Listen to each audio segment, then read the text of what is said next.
Good. Yeah, so you are. Yeah. I'm gonna just turn that speaker Welcome on. to HUBB. That's on the built-in microphone, not the Right. black magic. Right now.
Want to go back off?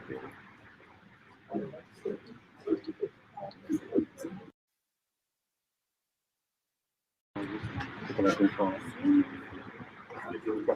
Check your phone.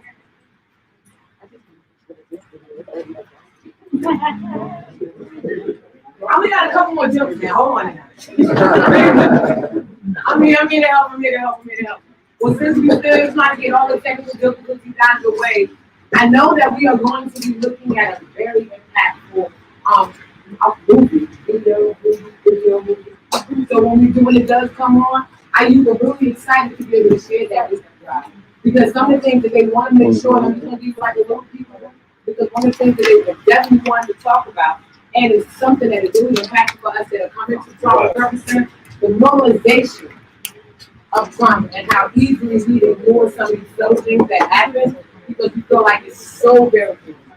So maybe if we just kind of like the adults those that had not seen the movie just yet, you gotta think about that way that you can really uplift and support like you can have conversation. But why?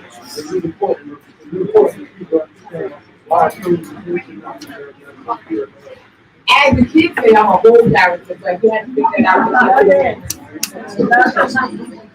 But really, how I do this work is that I've been living in the city for the last 43 years. And I've had all my trauma. When I say all my trauma, I was sexually assaulted at the time. I was gang raped at the age of 16, where they decided to beat me.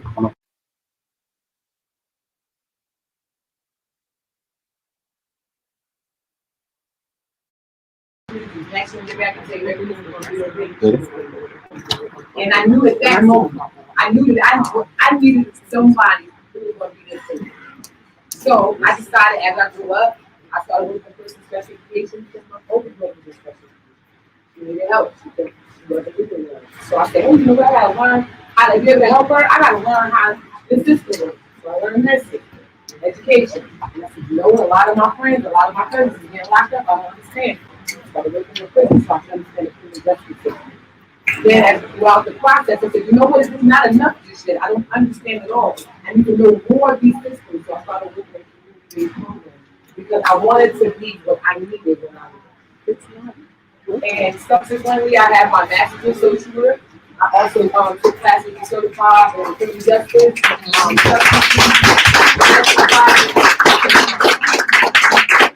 I came here today, you know, I'm going to use that as in my belief voice from the dirt. But we don't go for it. Say how you say it. No. I said the word. I can do that. That's something else. And you know, you see my other good brother right here. No days off. We take no days off. Absolutely not. I think that we're almost ready. Ready? And no. No. All right, so then let's try to work out an MCOL. Can somebody here talk about some of the baby experiences? We can talk about some of these. If somebody talk about some of the baby experience. You can't do it. Wow. So I'm gonna let no one doing a break. I'm sorry, it's a light too. I'm like, They can turn them on. It's broken. anything. Okay? There you go. Should we just get the video going? And then y'all have time to work on that?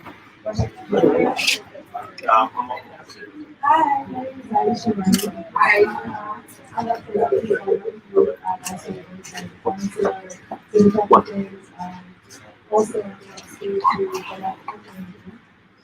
Camera 2. You see me?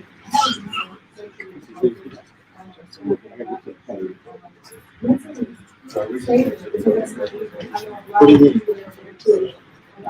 Switch to the white shirt. No problem.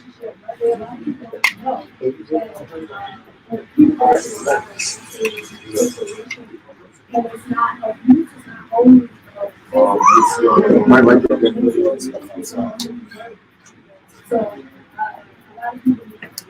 I think we should just do the video, then come back to the song. But none of the monitors are on. You should be. Yeah. She was black and white. Go back to senior. I'm sorry.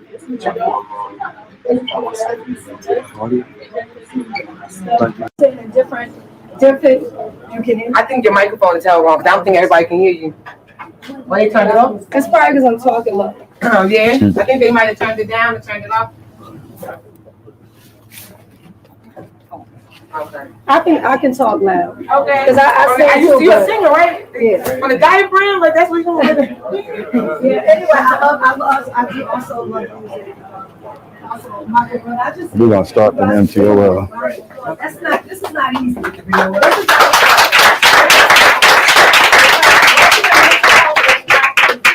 I worked in nursing. I worked in the field, and it's not easy to listen to somebody yell, scream at you, and they don't even understand why they're upset.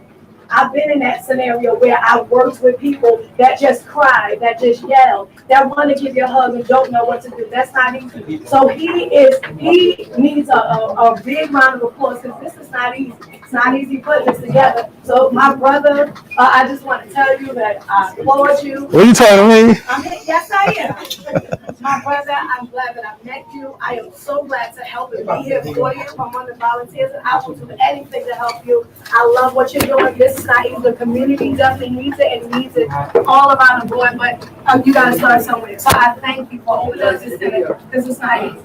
I appreciate Some it. areas of this one, but you, my brother, are employed. I'm really proud of you. Thank you so much. Thank you. So while we're trying to get that up, let me just give you a little background of why I started this. Elijah and Tazia, come here for a second. Oh, I didn't even realize you were sitting right there. Really? I had to land in the audience.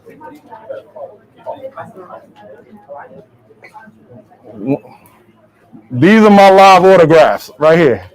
My live autographs right here. So 15 years ago, there was a situation that happened in Newark where my oldest sons kept talking about how bad Newark was, and I used to always fight about how I loved Newark, and I would always fight for Newark.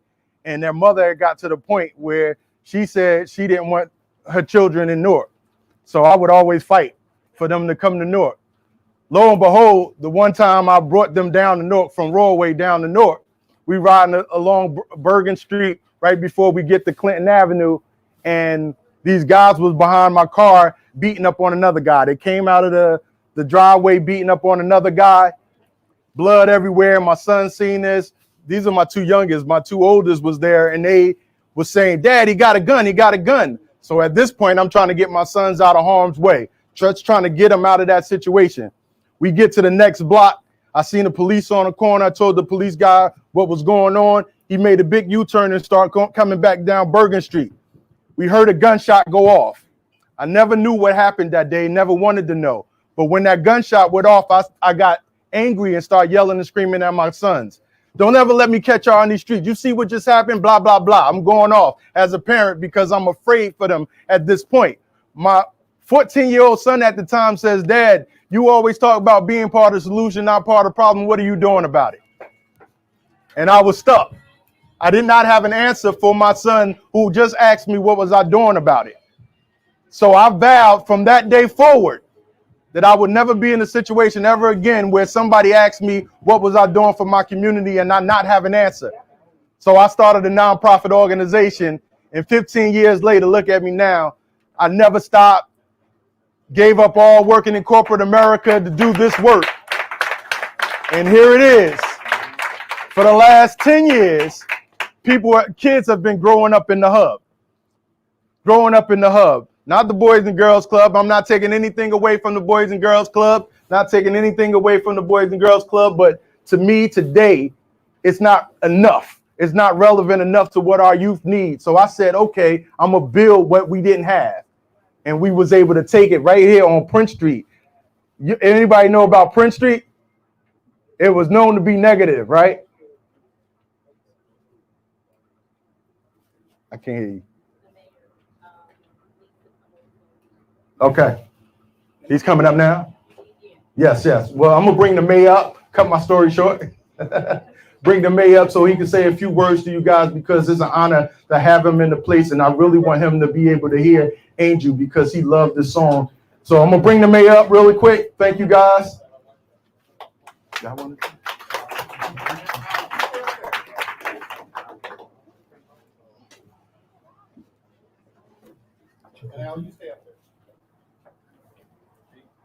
was trying to get out the light. You want the mic?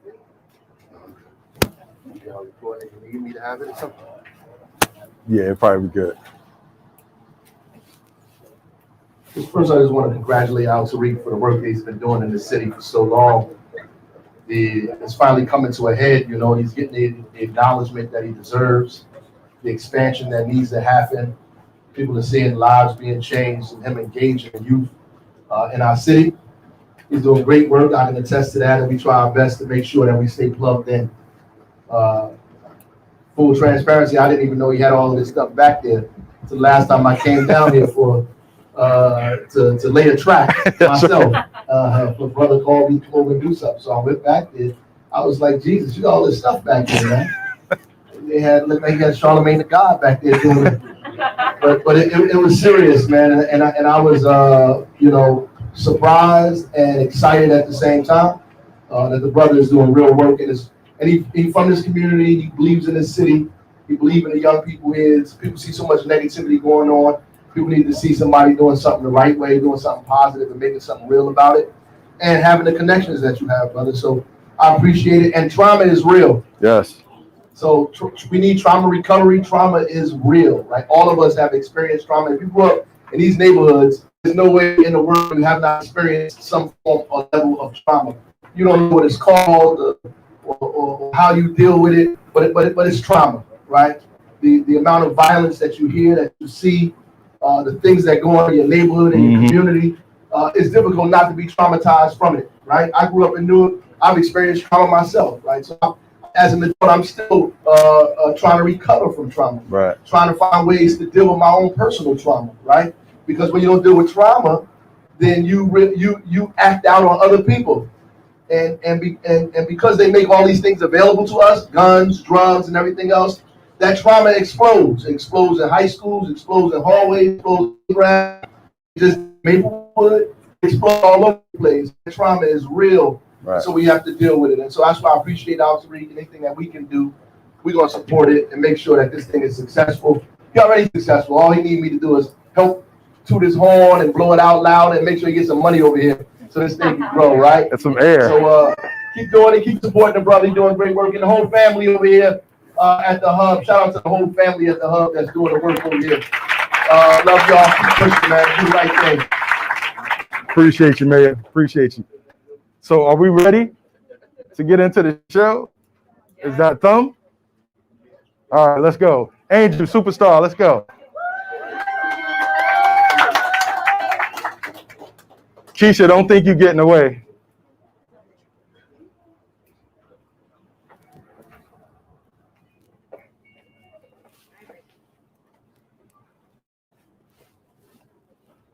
Let me sit there. Let me sit there.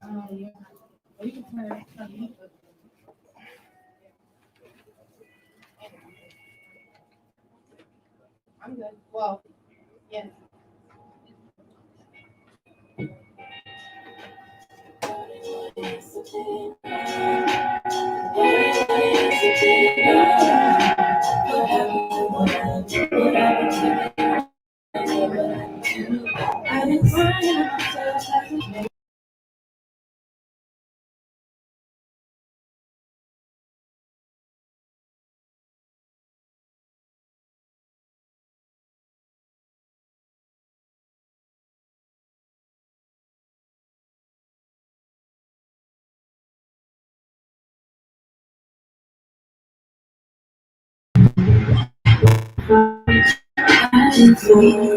There you go.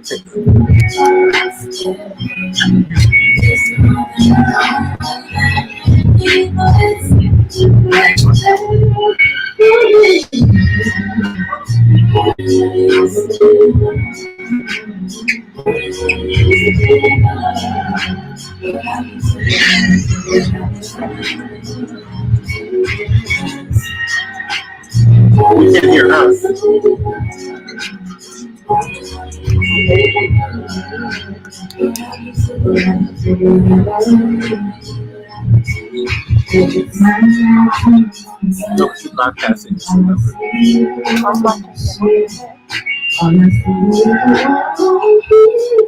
It's way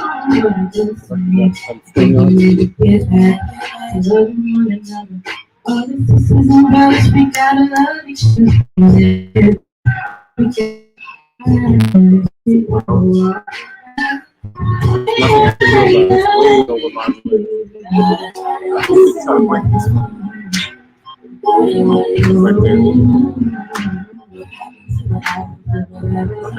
Right there. Okay. Right there.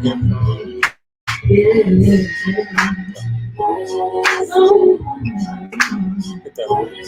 Hear that? Yes, but not this. I don't know. I don't know. No, that's all you can do. What is going on? I think it's going on.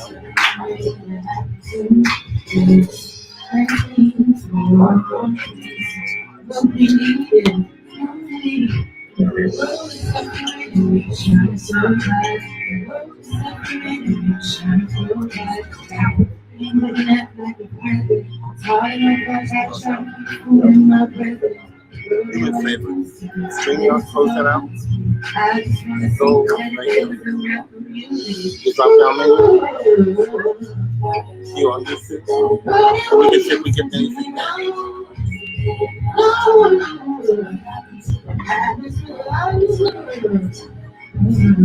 Any volume whatsoever?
We can focus this microphone on the room.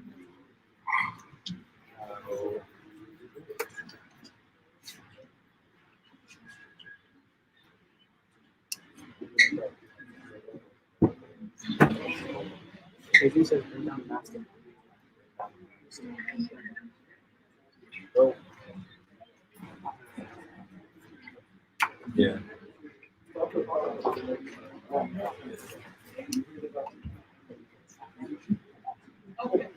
Well, can y'all hear me? I mentioned that my name is Regina Fish. I'm licensed clinical social worker here at the HUBB.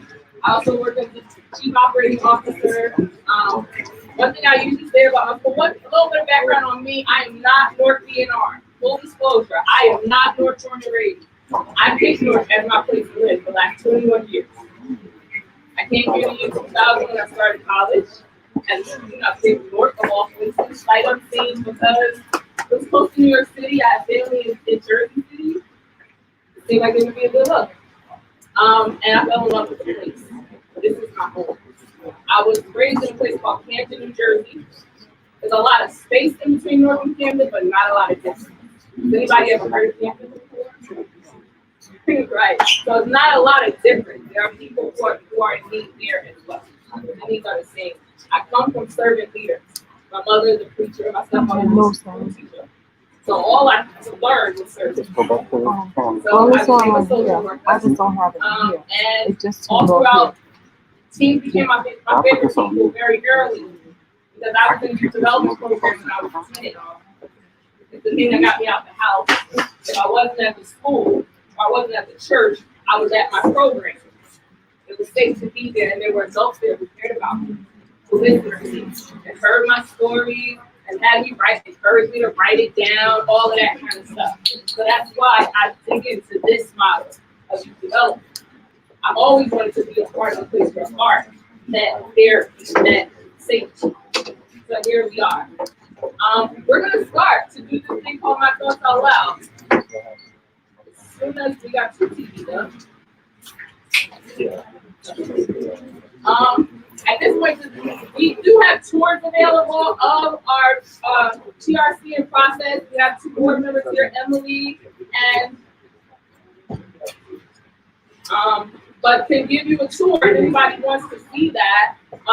Then they'll be going on throughout. You're perfectly welcome. And Emily, just raise your hand. She's right here. Okay, and basically, so we're gonna watch this short film.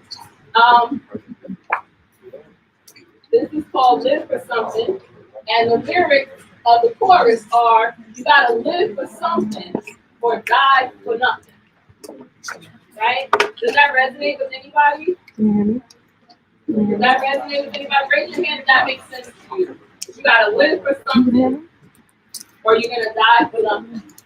Right? Our teams know what it's about because they've heard it already. And themselves. But anybody want to tell us right now, what is it that you're living for today? I live for my community. What are you living for today?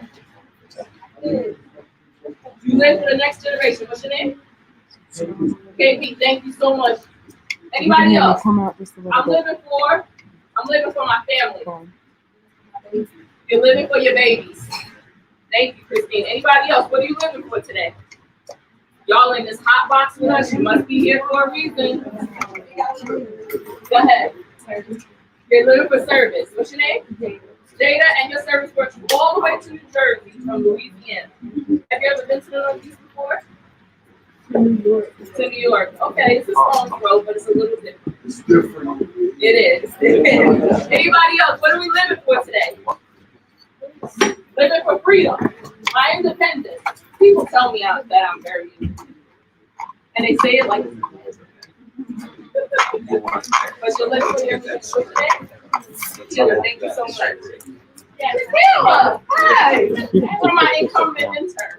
Anybody else? What are we living for today? What are you living for today? Your purpose.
You don't know who you hurt when you go busting things for life me. I can't see how you see you won't change, but won't change. Why don't you just live for something?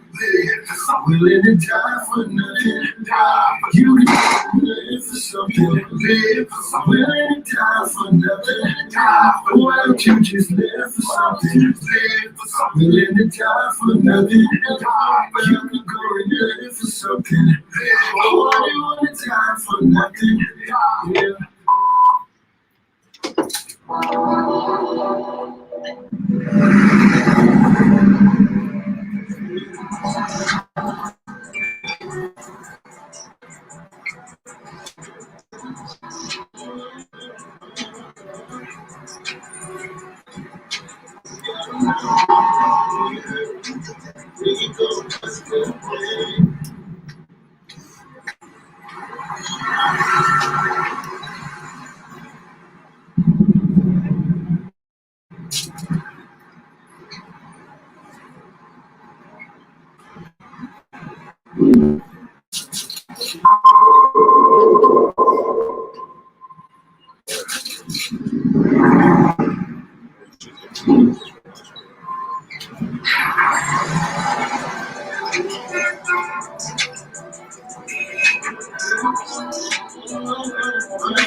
You mind if I chat with you for a second? Cause I don't want you judging me by my facial expressions. I know it's rough out here, and I ain't trying to judge you either. I'm begging you to be a leader. Take your hand off that heater. Cause one of us won't leave here. We don't calm this down quick.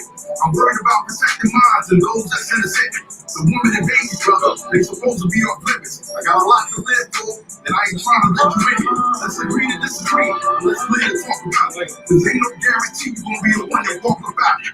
I'm praying for you now, like a lot more than you do. You wanna know who's listen to fight? You got right now, you choose later on, who's strong. Think about your kids, or whoever's waiting for you back at home. Damn, I want you to live. If you can't live out with dying, too many people get me trying. So many lives out there we're finding. We got shine some light so they can see the way out. One foot forward is the way out.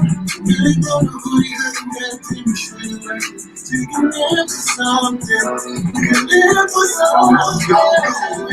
You can live for something. Life for me. See, you wanna change, but won't change. Why don't you just live for something? Something that you got for nothing. But you can go and live for something. Something that you got for nothing. But why don't you just live for something? Something that you die for nothing. But you can go and live for something. Why you wanna die for nothing?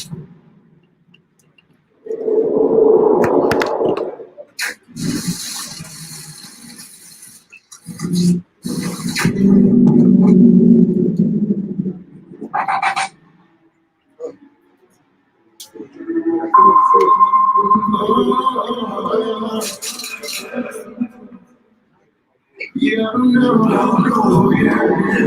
You come busting things for the life of me. I can't see what change, won't change. Why don't you just live for something? I'm willing to die for nothing. But you can go and live for something. I'm willing to die for nothing. But why don't you just live for something? I'm willing to die for nothing. But you can go and live for something.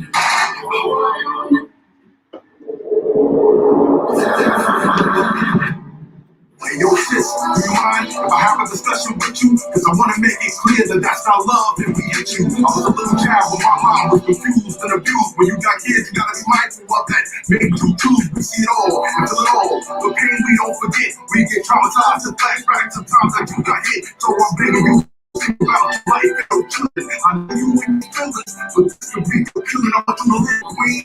You a pride, and in your pride, no more lies and compromising.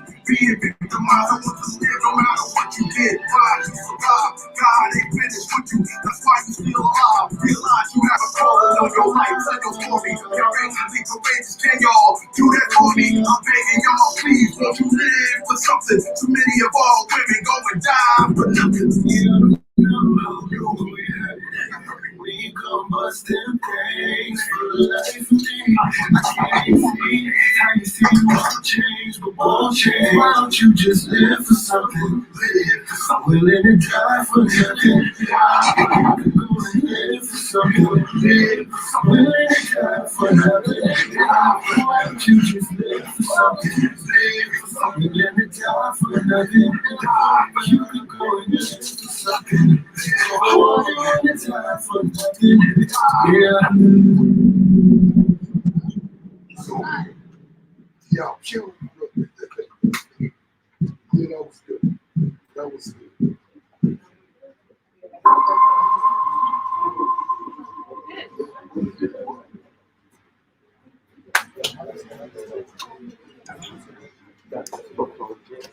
Take two.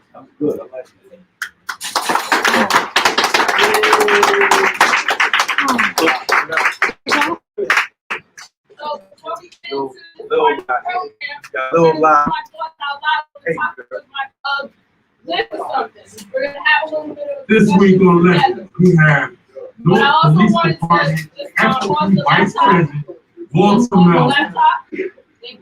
I want to also invite everyone that we have Chef Alicia and Chef Hassan in the back hallway with some dinner for you to enjoy besides the pizza. So you're welcome to take a part of that while during the process of the discussion. But I'm going to turn it over to my sister. Thank you.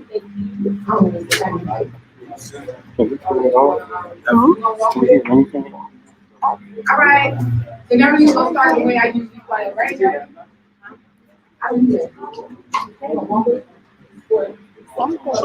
Yeah, I'm here. Ready? Oh, you walked in here with me. I figured you were like volunteer. Okay. Hello, everybody. How y'all doing today?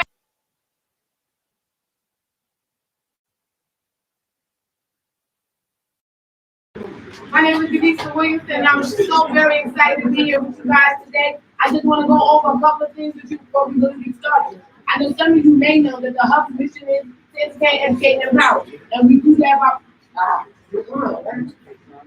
educate, and empower. So we do that through program services and events. So today you're about to experience one of our programs, and that is My Thoughts Out Loud.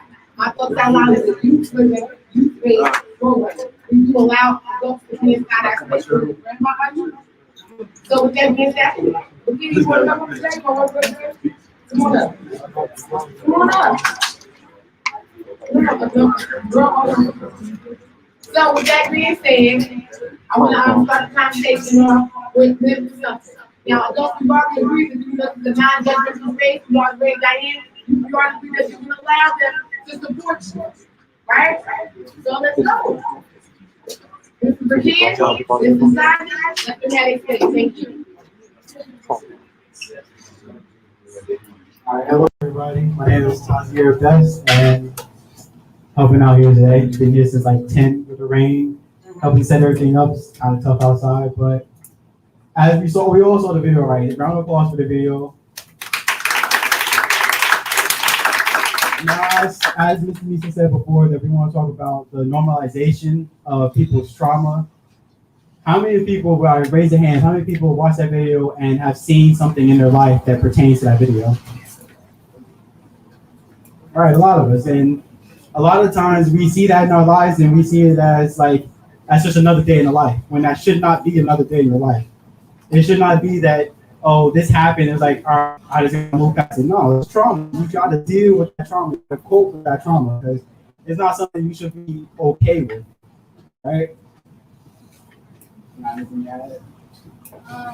So y'all understand what I mean by like a lot of times in Newark, New Jersey, we see stuff like people in domestic relationships or people shooting each other, and we see that as cool or funny. Like I know a lot of boys who think hitting on a girlfriend is a joke, or that means you really love her, or boys thinking if you get back at your home at your ops or whatever, your opposition or whatever, that makes you cool. That means you're tough on the streets. And no, that's not how life works.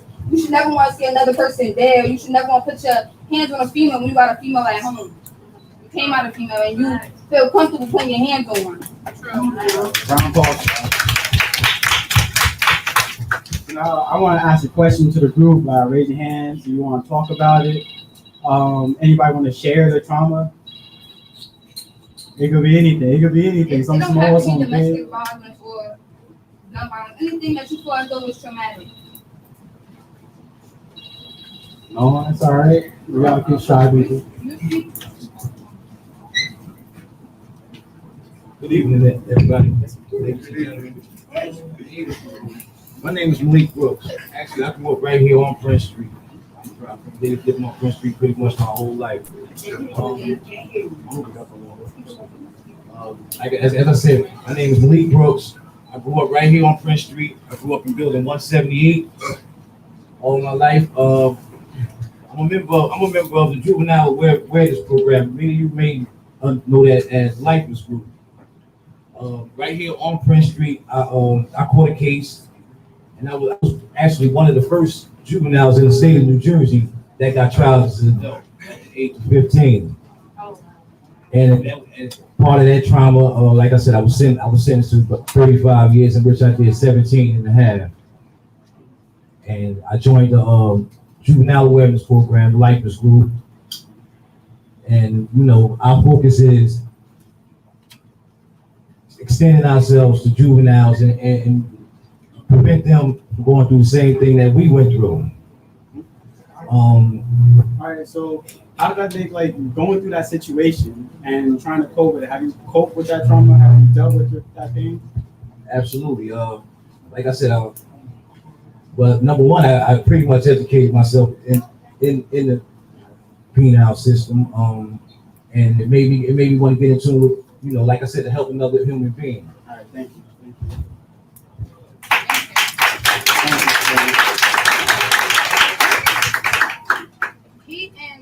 He's a good example of how that happens to a lot of black men in our community now, where they commit crimes, and just because you're 15, 16, you go out and kill somebody, these judges not gonna be like, oh, he's just 15, he's 16 years old, we ain't gonna charge him, like, it's okay, we're gonna let him go. No, you committed a crime, you went out and killed someone. You went out and did something that you had no business doing, and now you gotta face the consequences for it. And it's like, that's really traumatic. And it's like, sometimes you can't even blame it on the black men in our system, because a lot of them have parents or big bros or stuff like that that makes them think that stuff like this is okay. And this is the type of thing that they should do in their community. So it's like they get leaded up to these traumatic moments and all this trauma that they have to experience.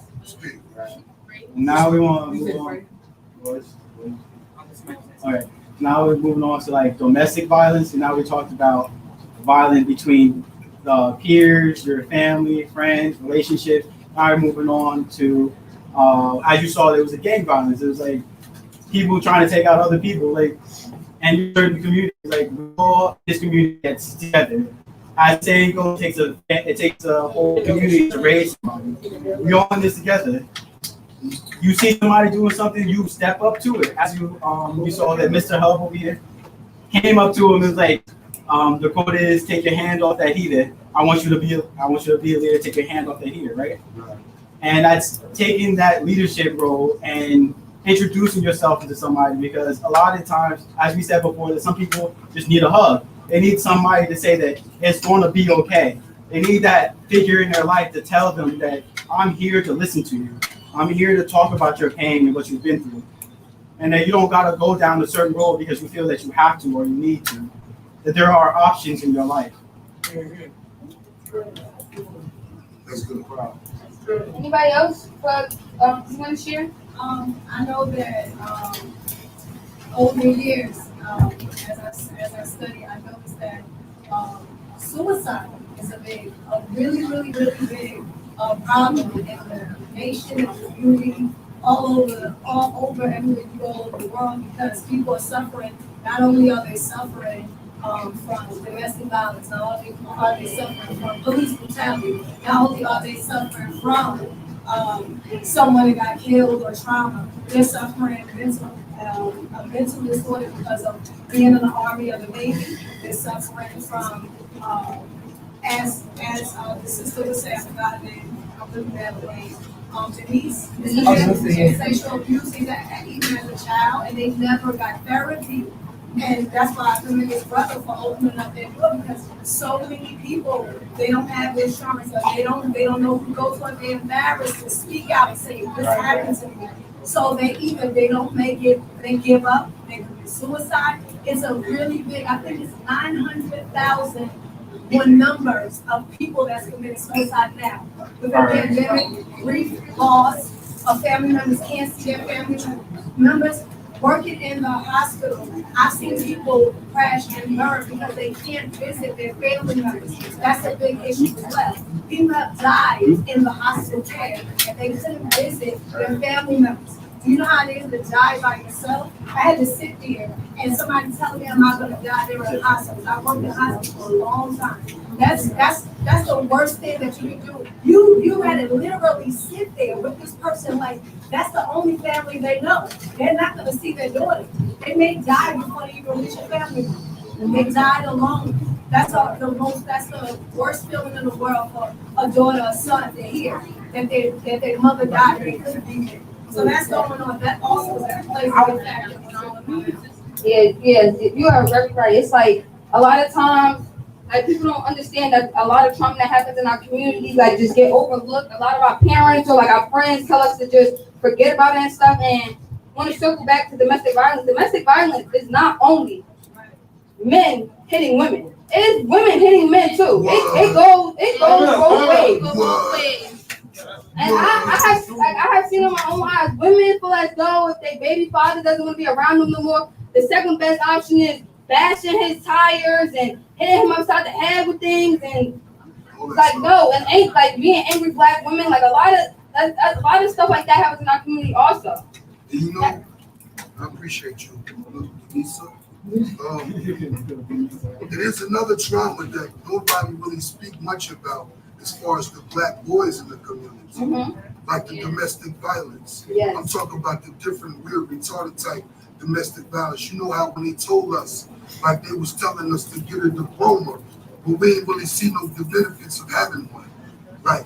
They was telling us to get a job, but we didn't really see the benefits of having a job because the dude that didn't have a diploma was the dude in the back hallway selling drugs, and the dude that had the job was bringing his paycheck to the dude that's selling the drugs. Now all the people that said they had diplomas was the people that was doing the drugs. So we were the ones that we didn't see the benefits of, right? And then the other domestic violence that was bestowed upon us by keep going to jail in front of us and donating that shit like it was cute.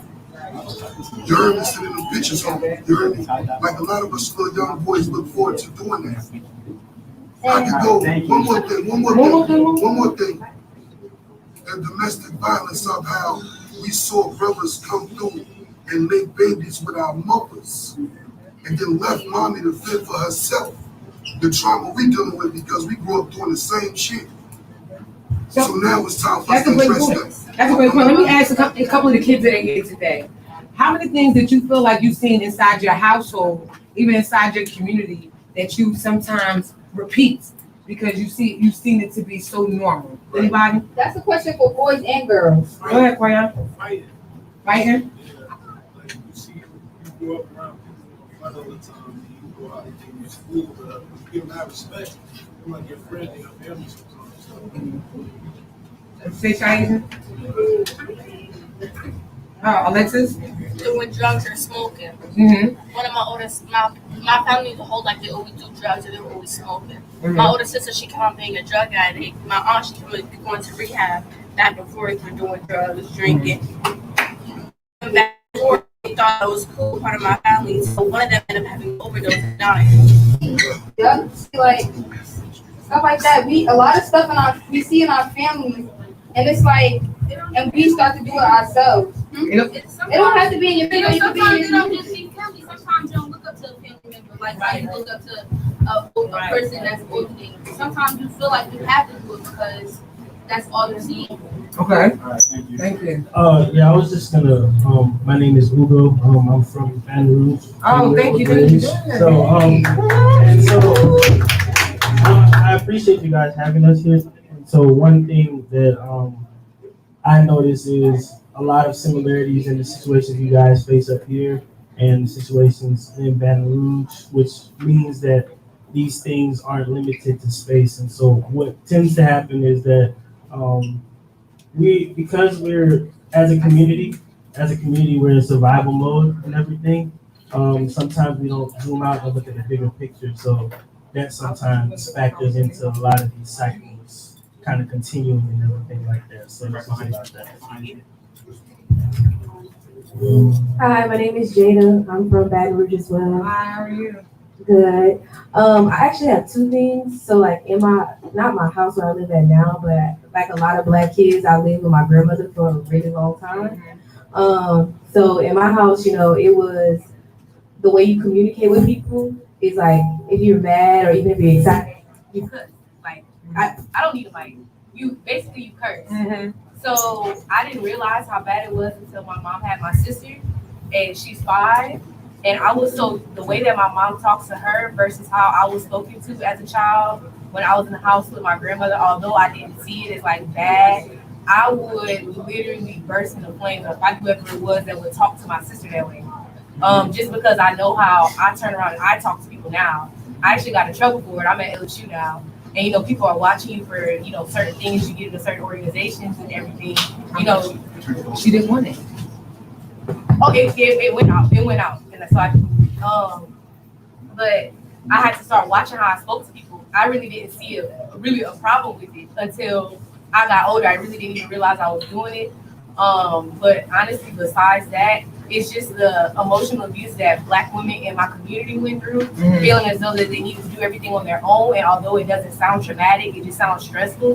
The traumas that we endure while going through that process is beyond me. Like the things that you put yourself through is like you're killing yourself slowly, suffocating yourself. You don't even realize it. The communication and the love language and how you accept and receive love and how exactly. Go ahead, Desiree. I'm Desiree. I'm one of the upstart, and I'm quite fluent with disrespecting my mother, which I know is a bad thing. But at the same time, parents don't be understanding the way we grow up versus the way they grow up.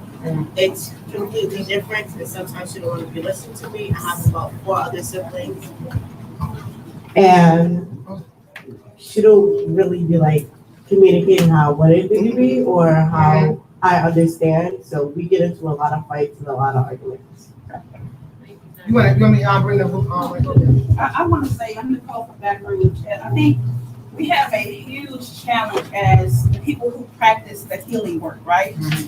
We expect young people to walk in healing, but a lot of the adults, we haven't done our own healing work. And I think we have to keep each other accountable because what we're doing is we're inflicting trauma, unconsciously on those that we service. And so I think it's our responsibility to hold everybody accountable to say, hey, take some time to heal. When you notice certain patterns of behavior within yourself that are conflicting with what you expect other people to do, it's time for you to take some time off and heal. And I think we have to hold each other accountable because how else are we going to end these cycles, these perpetual cycles of trauma within our community, especially among communities of color? Yeah. Thank you for saying that. It's done? 2 minutes? Oh. Yeah, I'm KB. A lot of times people call it generational curses or whatever. But it has to start somewhere, And so what I do is I go out here each and every day, man, and I speak to a young brother or sister and try to give them something positive to go on. I try to be a leading example of what to do and what not to do. You know what I'm saying? So that they can learn by my ways and actions and not just by what I say. Thank you. Does any of you have something to say before we close out? All right. Well, I would love to. I apologize. Usually our group goes a little bit longer than this, and we dive into a couple of other conversations throughout that process, but this was just a snippet for you to see what we do and how we do it. So I really appreciate everybody taking their time out with us today. So we can give our youth a round of applause. Yeah, I don't hear you. You guys were great. Thank you very much for letting us serve. Thank you. Yes, let's clap it up for our young people once again. And for Denise Williamson, thank you so much. So, we talked about it a little bit before the video, and I'm gonna say it again. We all have a reason that we're here, right? We all have something that we are living for and choosing to do so every day. One of the things we teach young people is that decisions are made every minute of every day. The decision to smile or not, the decision to get out of bed or not, the decision to be kind or not, the decision to intervene or not, and so forth, and so forth, and so forth, until it's time to go to bed, rinse and repeat, right? So what we're doing today is we are challenging everyone who's here. Also, everybody just bear in mind that there is food in the back. So check out the food. But we are challenging everyone here to declare today what you are living for. And my colleague Christine Henderson from Equal Justice USA has a palm card for you where you can declare what you are living for. We encourage you to use your social media. Everybody's on something: Facebook, Instagram, Twitter, YouTube, whatever. And hashtag live for something. Hashtag that HUBB life. I'm gonna say it again. Hashtag that HUBB life. Hashtag live for something. Hashtag North. Hashtag we love our youth. Right? Hashtag recovery. All of these things. So you're gonna take a palm card. I think Faith is handing them out. Thank you so much to our lovely Faith. As she's handing them out, there are markers here, and you can just declare. Right here on the spot, what you're living for. Take a selfie, take an ussie, and post that for us, okay? So that people know that you were here today. All right? So before we just make a shift, remember that there are tours going on. I want to also thank anybody and everyone who came here today, but also those who have given of their time and their treasures to the HUBB and the work of the HUBB. We truly do appreciate your care and your support. So specifically, we have some of our contractors here. Tariq Best mentioned earlier that much of the time that is put into the development of the Trauma Recovery Center space has been gifted to us in kind. What that means is we didn't pay them to come here and do the work. They came here and did the work because they believe in what we're doing. And so I wanna ask Chris to come up. Matt, I'm sorry, Mr. Higgins, to come on up, please, if you might. Just to share with us why do you give so much of your time, your support, and your connections to this project? Clap it up for Matt Higgins.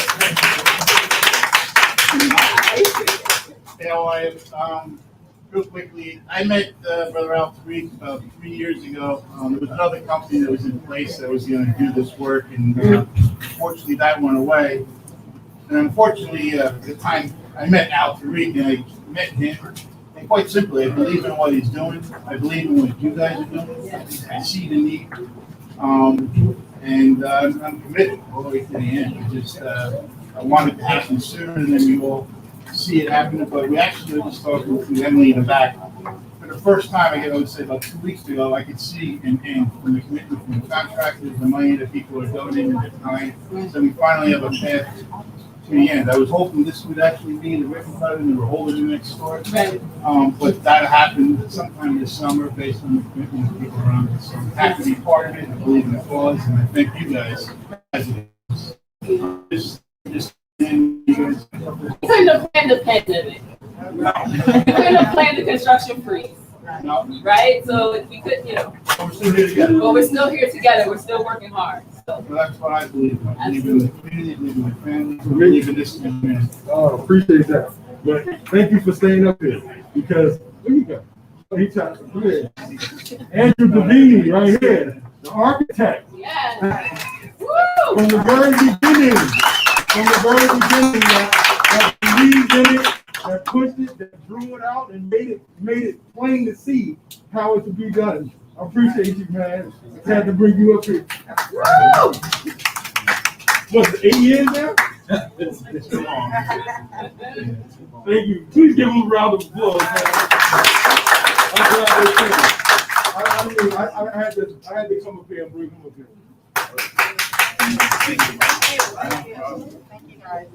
So we are coming to a close. We appreciate everybody for making the time and being with us, even in the heat. Again, remember there's food, there are cold drinks in the back, there are tours going on next door. So if you haven't seen the project, you're welcome to go next door and check it out for your own self. If you haven't registered at the table, please give us your name, your email address, and your phone number. Joanne is waving her hand back there at the table so that you can stay in the loop with us. If you're interested in buying a brick or just finding out some information about that, you can grab some information at the registration table as well. That's it. Anybody have a question, comment? Good job. Thank you. Awesome. Thank you. Again, my name is Regina. Thank you. Thank you. Thank you. This thing was off the whole time. It was loud enough, except for now. Our Baton Rouge people, they're gonna be here tomorrow doing the whole programming with us. I know we got here a little late today and the rain stopped us, but y'all gonna experience the hub tomorrow. All right? And we have thank you all. That's nice. So is it something different tomorrow? No, it's just a pair down. It's just the same. We're trying to make more opportunity for more people to do stuff. How are you? I was like, I want to get out and I love this. That's my home, so I'm ready for it. I love this. That's nice. See, today I'm not afraid to take the thing. Actually, you did great. I was gonna say anything. That's okay, but you've been working on that. Yeah. 11 o'clock.